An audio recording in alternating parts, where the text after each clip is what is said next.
Hello, so ako po si Madam P. Ito yung reading natin for the sign of Virgo. Let's start your reading. Timeless love reading, guys. Take only what resonates. Kung hindi ka nakaresonate, huwag mo kunin yung message. Timeless to, so kahit matagal na yung video, kung ngayon mo pa lang ito napapanood, maaaring ito yung time na dapat mo pa lang talaga siya mapanood. And yeah, sana mag-iwan kayo ng comment sa baba. Sobrang appreciate ko yan kasi nagpapakita yan ng malaking support at pagmamahal sa akin.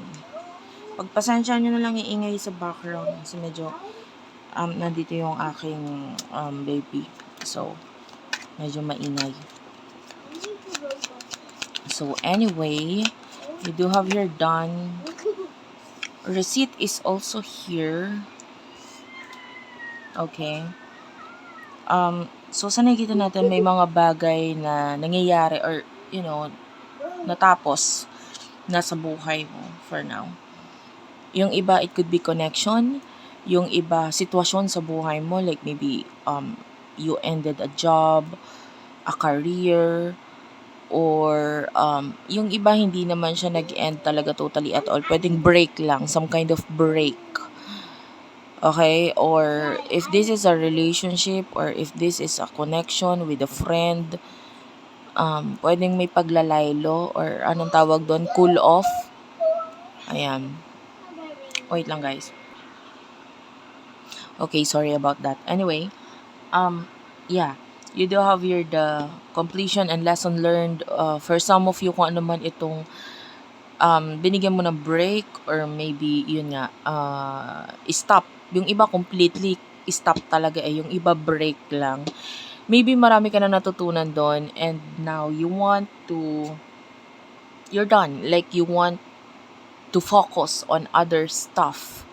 'Di ba? Parang ibang part naman yung gusto mong pag-focusan, pagtuunan ng pansin ngayon.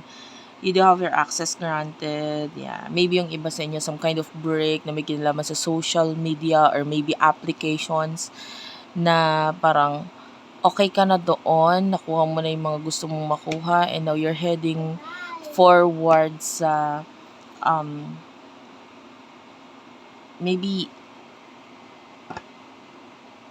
another path naman na dadaanan or pupuntahan. So ito, since this is general, marami tayong nakukuhang energy. It could be a relationship, yung iba career, okay? Yung iba relasyon na hindi naman may kinalaman sa love. So it could be friendship, family, relationship, or what. So nakikita natin, ikaw nakakaalam yan kung saan ka nagkaroon ng pagbe-break or pagka-cut off talaga literal. So pagdating sa usaping love, since this is love reading, sino itong person na kakonect mo? Kunin natin yung main energy niya. Spirit guides, angel guides, please tell me. Please tell me. Maraming salamat sa mga nagsusupport sa akin, mga nagko-comment dyan. Na-appreciate ko lahat ng comments niyo. You do have your trigger and happiness. Ayan. So sa nakikita natin dito with the trigger and the happiness, this is a person that you're connecting with. You do have your intervention and denial. Parang kailangan niya ng tulong ngayon. Pero hindi niya yun sasabihin or hindi niya yun ipakikita. Marunong siyang anong tawag dito? Mag-cover up ng feelings niya or magpakita ng parang masaya siya, ganyan, okay siya, but definitely this person needs help. Parang gusto niyang umalis sa isang situation or gusto niyang makawala, gusto niyang magkaroon ng pagbabago, hamster wheel is here. And you do have your denial. So, sabi ko sa'yo, marunong siyang mag-deny, yan yung tamang term, sa mga emotions niya, sa feelings niya, and sa kung ano talaga yung gusto niyang mangyari sa buhay niya. And you do have your lockbox. So, ito like, as you can see dito sa picture, para siyang gate, diba? So, um, to me, this is more like, it feels like a prison, na parang kailangan niyang, um, nandun yung pagdudusa niya eh, hindi siya makaalis, parang feeling trap siya, no? And, wala siyang choice but, of course, sa prison, hindi ka naman basta-basta pwedeng umalis or lumayas dyan. You have to serve your sentence. And, mas nakukuha natin ito as karmic situation sa buhay nitong taong ito na pinagdadaanan niya ngayon. Okay, so let's move on to the emotions. Emotions, spirit guides, angel guides, please tell me. Emotions ninyo ng person na to, spirit guides, angel guides, please tell me. Emotions ninyo ng person na ito. Emotions. You do have your wish and Archangel Michael. Oh, I love this. Ito, nakikita natin ito as prayer, manifestation, spirit guides, like, nakikipag-connect ka sa kanila. This is you connecting with more on your spiritual self. Mas nakukuha natin ito na kung ano man yung manangyari sa buhay mo, parang iba sa inyo pinagpa sa Diyos mo na lang.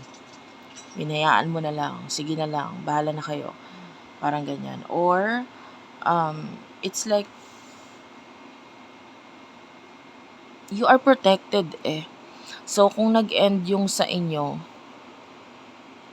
nitong person na to, it's like you are, whether ikaw yung naggawa ng ending, or yung person na ito yung gumawa ng ending, or whatever ang naging dahilan kung bakit nagkaroon ng ending sa inyo, parang in a way, the universe, God, and the spirit guides, parang pinrotektahan ka nila from this person. Okay, yung iba, may nakukuha tayong spiritual connection or soulmate connection. So, nagtataka, bakit ako poprotektahan doon sa feeling ko soulmate kami nitong taong to eh, or maybe twin flame, ganyan. Bakit ako poprotektahan? And that's the person for me. Diba? I don't get it. Well, ganito kasi yan.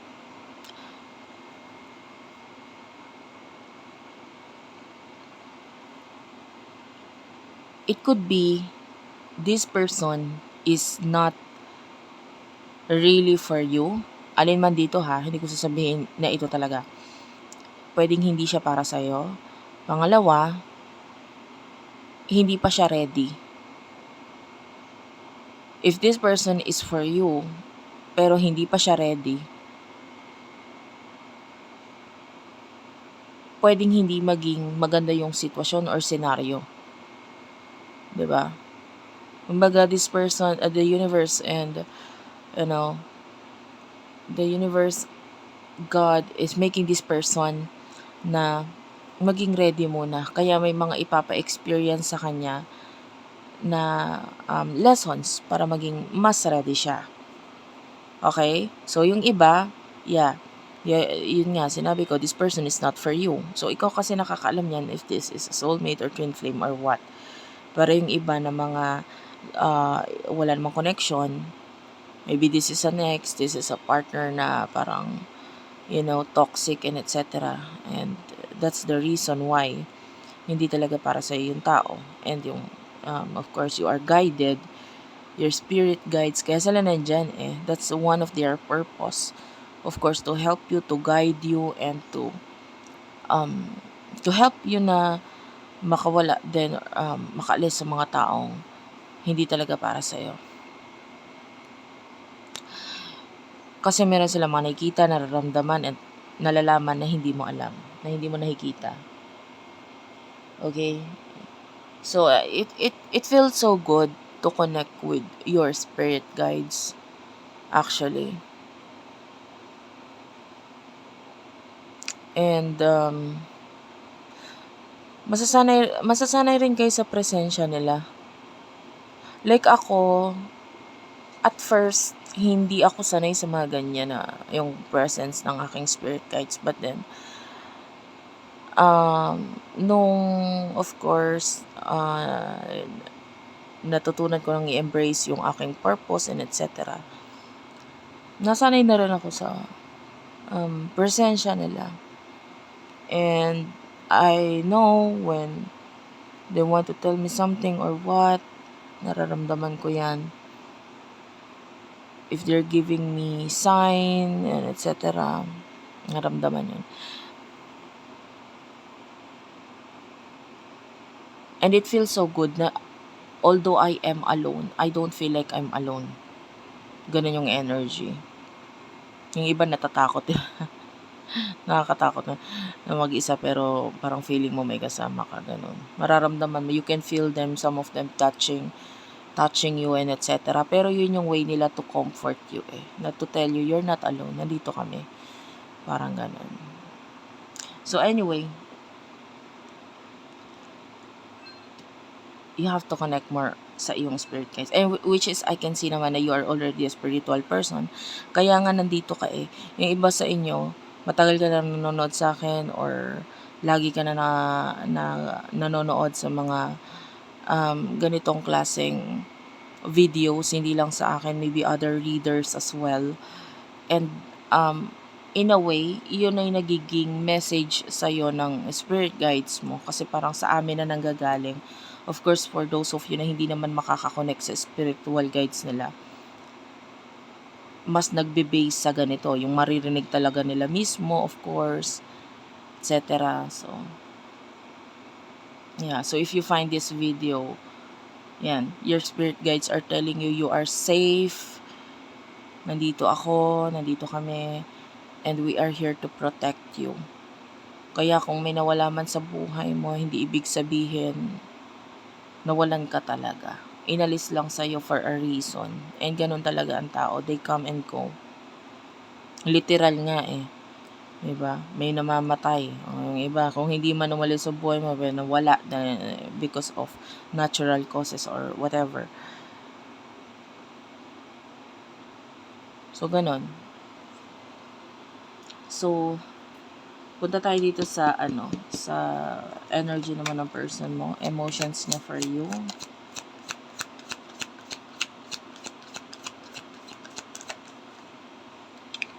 I like your energy, no? Very mature. Kaya ganito ako magsalita ngayon. Actually, because this is energy, yung kinagawa natin reading. Kaya nga hindi ako ng mga dates or what, or year, whatever. Kasi kinukuha natin energy eh.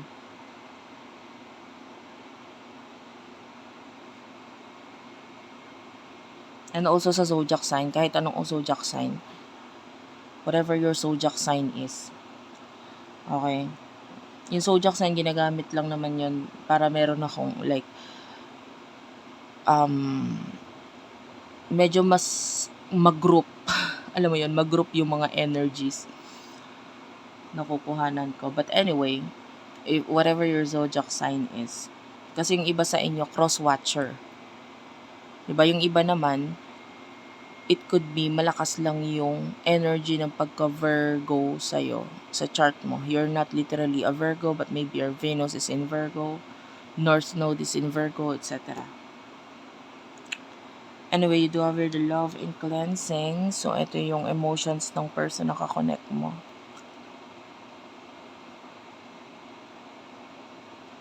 Nandun yung love, of course. Pag-admire sa'yo. This person is really, alam mo yung fascinated by you. Like, may picture mo dito, oh. Yung energy mo dito. You're more like a stone. You're more like a statue. So, parang sa inyo, ikaw pa nga yung nararamdaman natin ng coldness sa connection ninyo. Or this person feels like you're being cold.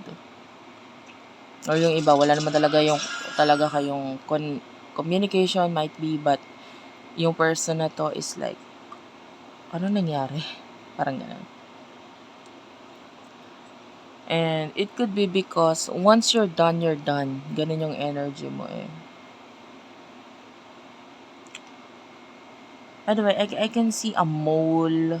I don't know kung meron kang distinctive mole or nonal na parang napapansin ng tao, like any part of your body or maybe face or malapit sa area ng face, like maybe neck or chest or shoulders, mga ganyan. Basta there's this mga nonal or mark, yung iba birthmark na makikita sa'yo. Kung hindi man yung ibang tao nakakapansin nun, it could be you na napapansin mo sa sarili mo. Yung iba, kung pwedeng may napapansin ka mga bagong nunal na nagsusulputan sa katawan mo or sa mukha mo or what. Anyway, this could be a reading. Kung wala, okay lang.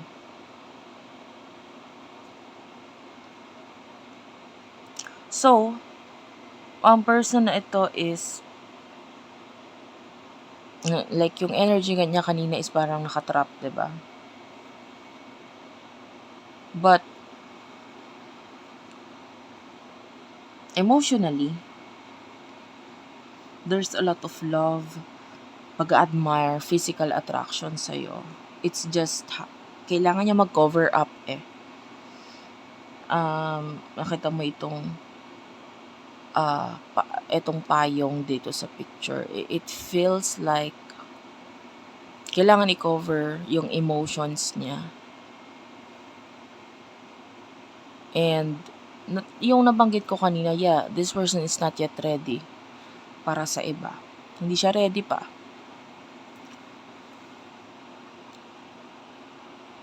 And you do have your cleansing.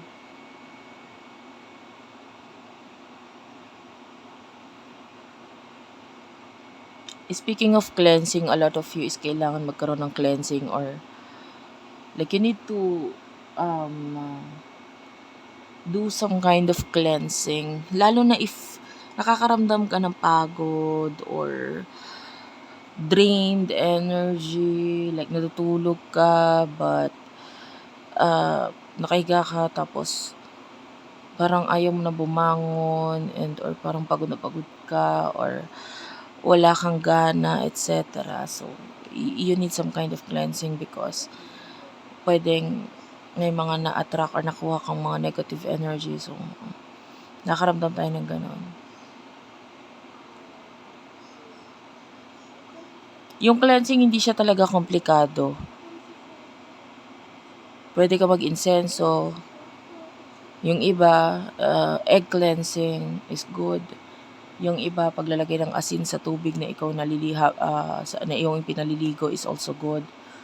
Or as simple as rubbing your hand with salt. Yan, pag-rub ng hand na may salt tapos anong tawag dito? Hugasan mo lang. Or running water. Yan, hayaan mong bumagsak itong bumaba or bumagsak itong mga negative energy sa katawan mo, umalis. Yeah. So anyway, emotions ng person mo, balik tayo dito. Love definitely is here. Attraction nandun.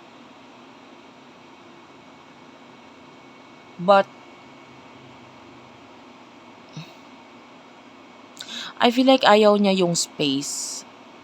Yung space or separation or no communication na nangyayari sa inyo, ayaw niya to. Gusto niya i-clear, gusto niya tanggalin.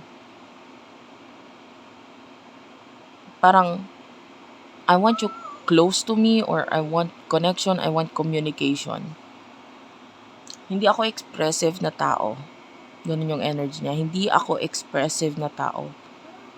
Pero I want affection. Gusto ko ng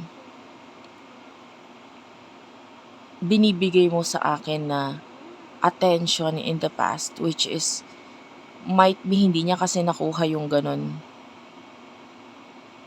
sa mga tao, especially sa pagkabata niya or like childhood energy.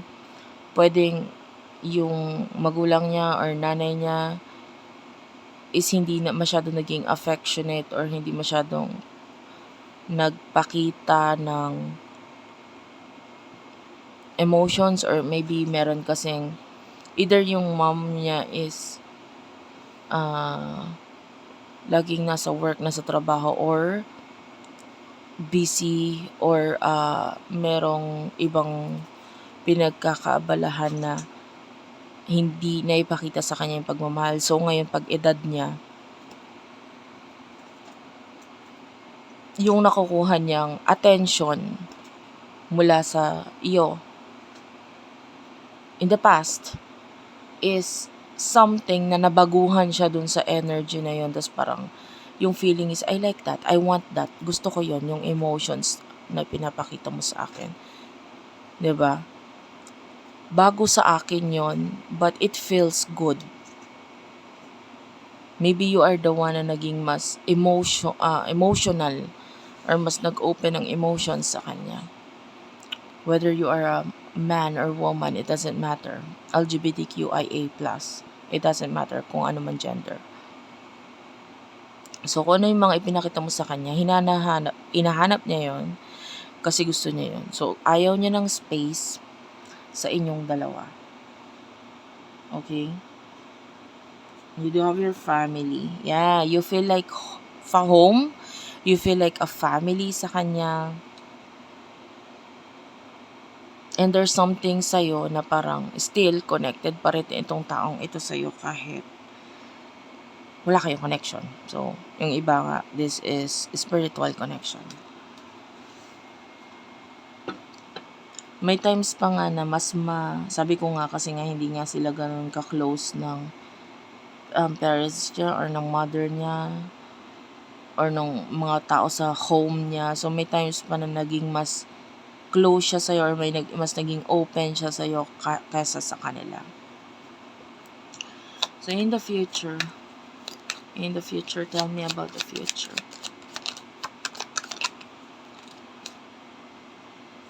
You do have your racing and legal. I can see mga due dates and etc. Like you need to handle all of this in the future. Whatever you're trying to avoid, parang hindi mo na siya ma-avoid or maiiwasan. You need to face this. You do have your grip. So, kasi alam mo, the more na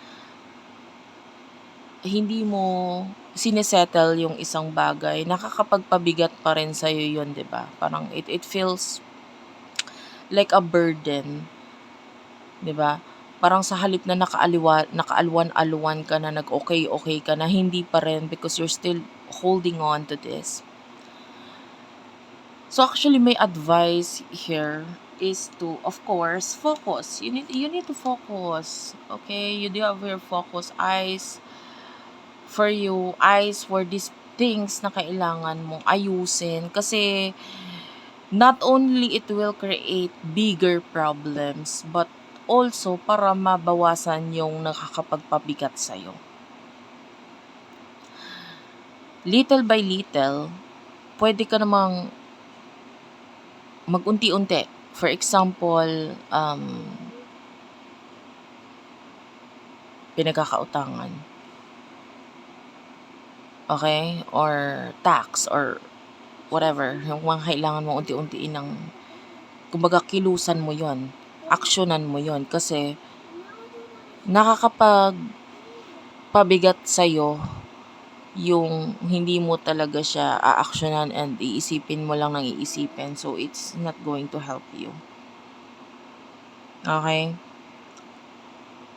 And running and avoiding is not going to help. Hindi naman yun makakatulong. Ang ending, liliit lang ng liliit yung mundo mo or yung ginagalawan mo and etc. So, you don't want this. Kailangan mong mag-let go. Okay? I believe you are already strong enough. Matapang ka na, magaling ka na eh. So, use all your strength. Now is the time to use all your strength. Ano yon? Gamitin mo yung mga bagay na meron ka na. Gamitin mo yung mga bagay na alam mo na. Okay? I know yung iba sa inyo, laging iniisip, there's always room for growth. No, sabihin na natin, totoo yun. Pero, bago ka magkaroon ng room for growth na yan, bago mo yun puntahan, gusto mo mag-grow, di ba? Balikan mo muna yung hindi pa tapos. Like unfinished project, unfinished things. Bigyan kita ng example. Yung iba sa inyo, gusto mong mag-start ng paghahalaman. Yan, parang na-enjoy ko yung halaman ngayon. Gusto kong magtanim na naman. Ganyan. But then, like 2 months ago or maybe a year ago, meron ka ng sinimula na project. Like for example, pag-aaral ng baking or pag-aaral ng pananahe. And then, hindi mo na siya tinuloy or hindi mo na siya tinapos. Yung kumbaga, naiba na naman yung, nag-shift na naman yung attention mo. So, what will happen dito sa mga naiwan? Of course, maiimbak. Masasayang. 'Di ba? Sabihin na natin, yun nga, you want growth,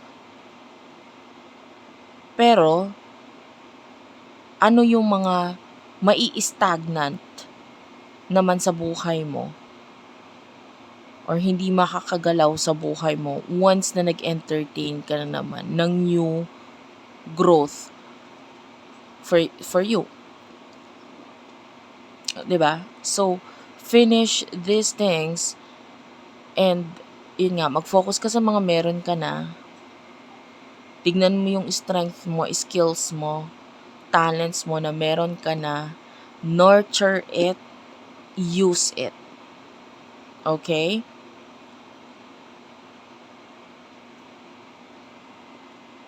Wait lang. Nagbe-blink yung aking ilaw.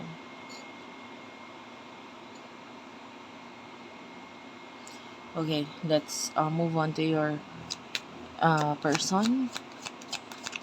Gusto ko yung energy mo. It's very mature. Very mature. Like yung iba sa inyo, pwedeng sa edad talaga literal. Yung iba naman, it could be talagang mature ka lang talaga mag-isip. Maybe sa peers mo or sa mga kaedaran mo, mas iba ka mag-isip sa kanila. Settlement is here. You do have your single and lockbox.